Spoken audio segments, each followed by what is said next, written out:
వాయిదా పడిపోయినట్లు నువ్వు ఈ లోకములో ఎన్ని పుణ్య క్రియలు దేవునిని బట్టి నువ్వు వెల్లడి చేసినా సరే అవి దేవుని పేరిట లేనట్లయితే దేవుడే ఏమై ఉన్నారు? ఏమంటే మీరు ఎంత అడుగుతున్నారు కాబట్టి నా ముఖంలో ముఖం పెట్టి చదువుతున్నారు కాబట్టి చెప్తా.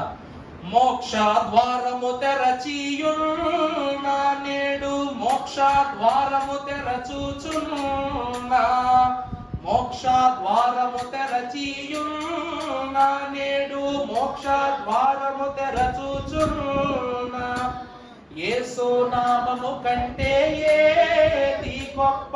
యేసు నామము కంటే ఏది?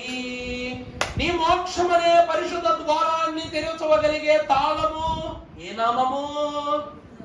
అది లేకుండా నువ్వు మోక్షంలోకి వెళ్ళలేవు, ఆశీర్వాదంలోకి వెళ్ళలేవు, సహవాస గృహంలోకి వెళ్ళలేవు, సంతుష్టి గృహంలోకి వెళ్ళలేవు.